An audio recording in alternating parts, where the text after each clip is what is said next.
As darkness falls, we uncover the stories that lurk in the shadows. Welcome to Strange TV, where reality bends and the unknown takes shape. Tonight's tale is one that will leave you questioning what you know and what you believe. This is He's Still in the Basement. The wind howled as the car's headlights cut through the thick fog on the outskirts of Albuquerque. Sarah's heart raced, her hands gripping the wheel as she approached the house her late uncle had left her. She hadn't seen him in years, but the house felt like a strange inheritance. It stood alone on the forgotten street as if it had been waiting for her, but she couldn't shake the feeling that something was wrong. Something that had been hiding in the shadows for a long time.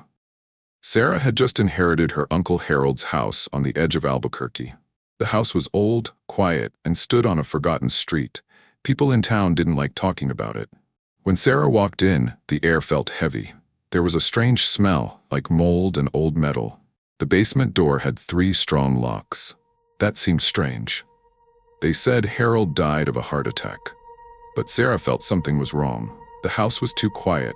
The hallway had tiny scratch marks near the floor. In one guest room, furniture was pushed to block the basement door. That night, Sarah woke up at 3:03 a.m. She didn't hear a sound, she felt something strange.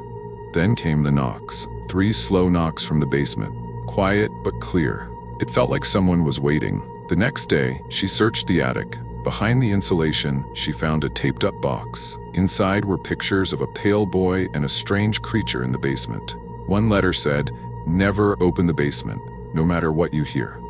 That night, she opened the basement. Cold air rushed out, smelling like wet dirt and blood. The stairs were dark. The walls felt alive, almost breathing. She went down with a flashlight. The basement was large and damp, a rusty bed frame, chains on the wall, and 3 tapes next to an old camcorder were all she saw. The tapes were labeled Trial 1, Trial 2, and The Boy. The first tape showed Uncle Harold. He looked scared and tired. "It came to me when I was a boy. It fed on me. Now it's hungry again," he said.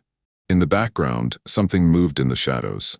That night, Sarah locked the basement again, but at 3:03 a.m. the door stood open. Cold mist rose, and she heard breathing, not human, slow and heavy. She couldn't look down. She set up a camera. The footage showed something crawling up the stairs. It didn't walk, it crawled. Its glowing eyes stared into the camera before it turned to static. She called a paranormal expert named Jacob. He went down with tools. After a few minutes, he ran out screaming. Blood came from his ears. "It talks and screams," he said.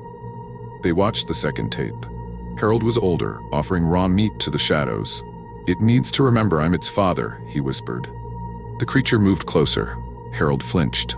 The third tape was from when Harold was a boy. He cried, locked in the basement. Then, the creature came from the shadows, not to hurt him, but to hug him. Jacob said the creature was tied to the family, passed down through blood.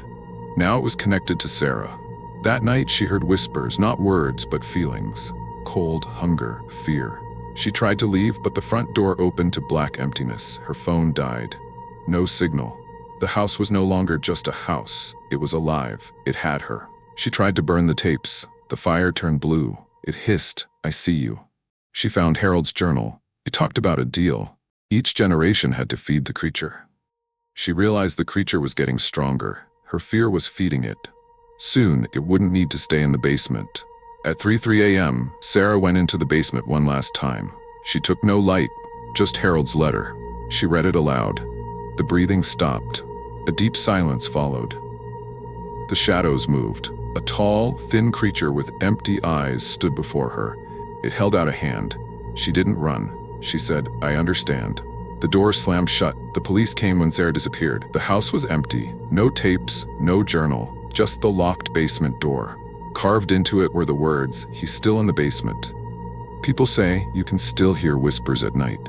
Knocks at 3:03 a.m. No one goes near the house now. Not after Sarah vanished.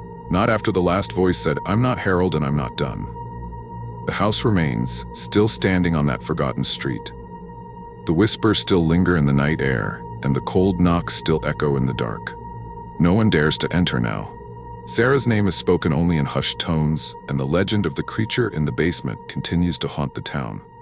But some say, if you listen closely at 3:03 a.m., you can still hear the slow, deliberate knocks, and they say, the creature is still waiting. Thank you for joining us on this unsettling journey. Remember, some mysteries are best left unsolved, but here at Strange TV, the truth is always waiting, just out of reach. Until next time, stay curious, stay cautious, and never forget, sometimes the things that haunt us are already closer than we think.